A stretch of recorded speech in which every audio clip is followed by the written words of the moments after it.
The Pursuit of Happiness.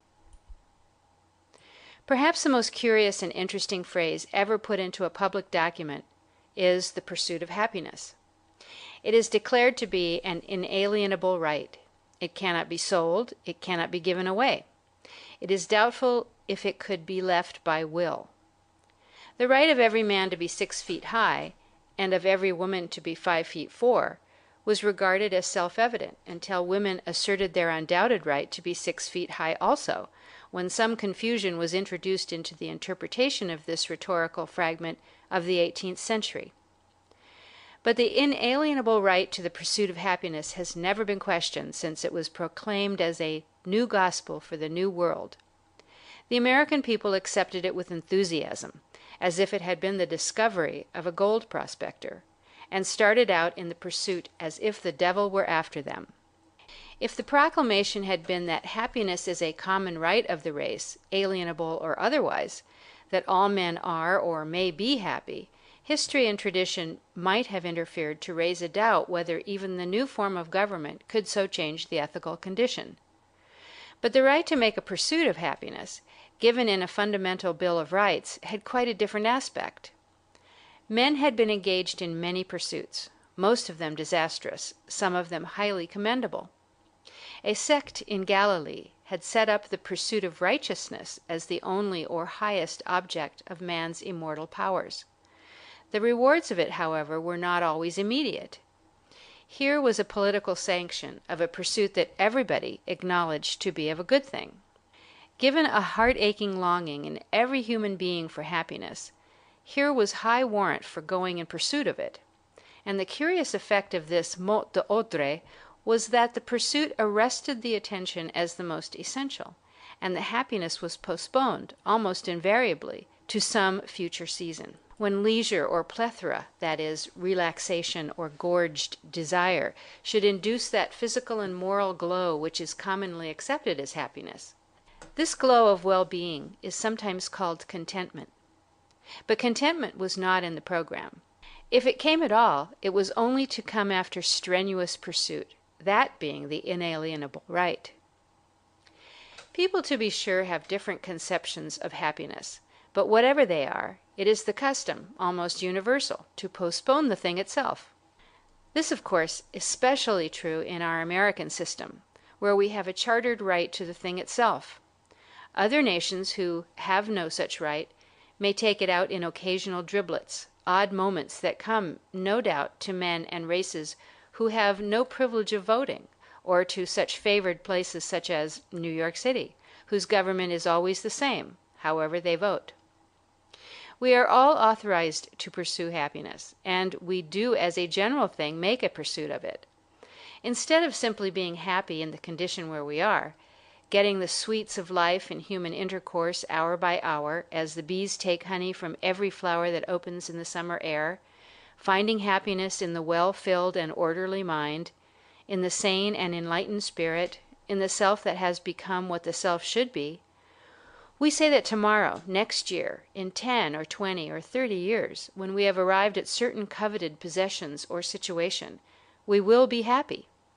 Some philosophers dignify this postponement with the name of hope. Sometimes wandering in a primeval forest, in all the witchery of the woods, besought by the kindliest solicitations of nature, wildflowers in the trail, the call of the squirrel, the flutter of birds, the great world music of the wind in the pine tops, the flecks of sunlight on the brown carpet and on the rough bark of immemorable trees, I find myself unconsciously postponing my enjoyment until I shall reach a hoped-for open space of full sun and boundless prospect. The analogy cannot be pushed, for it is the common experience that these open spots in life, where leisure and space and contentment await us, are usually grown up with thickets, fuller of obstacles, to say nothing of labors and duties and difficulties, than any part of the weary path we have trod. Why add the pursuit of happiness to our other inalienable worries? Perhaps there is something wrong in ourselves when we hear the complaint so often that men are pursued by disaster instead of being pursued by happiness. We all believe in happiness as something desirable and attainable. And I take it that this is the underlying desire when we speak of the pursuit of wealth, the pursuit of learning, the pursuit of power in office or in influence, that is, that we shall come into happiness when the objects last named are attained. No amount of failure seems to lessen this belief. It is a matter of experience that wealth and learning and power are as likely to bring unhappiness as happiness, and yet this constant lesson of experience makes not the least impression upon human conduct. I suppose that the reason of this unheeding of experience is that every person born into the world is the only one exactly of that kind that ever was or ever will be created, so that he thinks he may be exempt from the general rules. At any rate, he goes at the pursuit of happiness in exactly the old way, as if it were an original undertaking.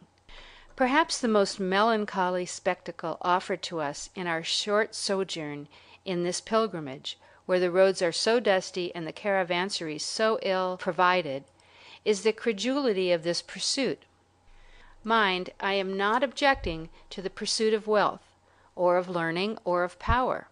They are all explainable, if not justifiable, but to the blindness that does not perceive their futility as a means of attaining the end sought, which is happiness, an end that can only be compassed by the right adjustment of each soul to this and to any coming state of existence. For whether the great scholar who is stuffed with knowledge is happier than the great money-getter who is gorged with riches, or the wily politician who is a Warwick in his realm, depends entirely upon what sort of man this pursuit has made him. There is a kind of fallacy current nowadays that a very rich man, no matter by what unscrupulous means he has gathered an undue proportion of the world into his possession, can be happy if he can turn round and make a generous and lavish distribution of it for worthy purposes. If he has preserved a remnant of conscience, this distribution may give him much satisfaction, and justly increase his good opinion of his own deserts. But the fallacy is in leaving out of account the sort of man he has become in this sort of pursuit. Has he escaped that hardening of the nature, that drying up of the sweet springs of sympathy which usually attend a long-continued selfish undertaking? Has either he or the great politician or the great scholar cultivated the real sources of enjoyment? The pursuit of happiness! It is not strange that men call it an illusion. But I am well satisfied that it is not the thing itself, but the pursuit that is an illusion. Instead of thinking of the pursuit, why not fix our thoughts upon the moments, the hours, perhaps the days, of this divine peace, this merriment of body and mind that can be repeated and perhaps indefinitely extended by the simplest of all means, namely, a disposition to make the best of whatever comes to us? Perhaps the Latin poet was right in saying that no man can count himself happy while in this life, that is, in a continuous state of happiness, but as there is for the soul no time save the conscious moment, called now, it is quite possible to make that now a happy state of existence. The point I make is that we should not habitually postpone that season of happiness to the future.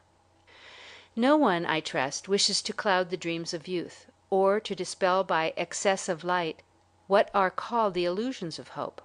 But why should the boy be nurtured in the current notion that he is to be really happy only when he has finished school, when he has got a business or profession by which money can be made, when he has come to manhood? The girl also dreams that for her happiness lies ahead in that springtime when she is crossing the line of womanhood. All the poets make much of this, when she is married and learns the supreme lesson how to rule by obeying. It is only when the girl and the boy look back upon the years of adolescence that they realize how happy they might have been then if they had only known they were happy and did not need to go in pursuit of happiness. The pitiful part of this inalienable right to the pursuit of happiness is, however, that most men interpret it to mean the pursuit of wealth, and strive for that always, postponing being happy until they get a fortune, and if they are lucky in that, find at the end that the happiness has somehow eluded them, that, in short, they have not cultivated that in themselves that alone can bring happiness. More than that, they have lost the power of the enjoyment of the essential pleasures of life. I think that woman in the Scriptures who out of her poverty put her mite into the contribution box got more happiness out of that driblet of generosity and self-sacrifice than some men in our day have experienced in finding a university. And how fares it with the intellectual man? To be a selfish miner of learning, for self-gratification only, is no nobler in reality than to be a miser of money. And even when the scholar is lavish of his knowledge in helping an ignorant world, he may find that if he has made his studies as a pursuit of happiness, he has missed his object. Much knowledge increases the possibility of enjoyment, but also the possibility of sorrow. If intellectual pursuits contribute to an enlightened and altogether admirable character, then indeed has the student found the inner springs of happiness. Otherwise one cannot say that the wise man is happier than the ignorant man. In fine, and in spite of the political injunction, we need to consider that happiness is an inner condition, not to be raced after. And what an advance in our situation it would be if we could get it into our heads here in this land of inalienable rights, that the world would turn round just the same if we stood still and waited for the daily coming of our Lord. End of The Pursuit of Happiness by Charles Dudley Warner, read by Susan Giza Goldenberg.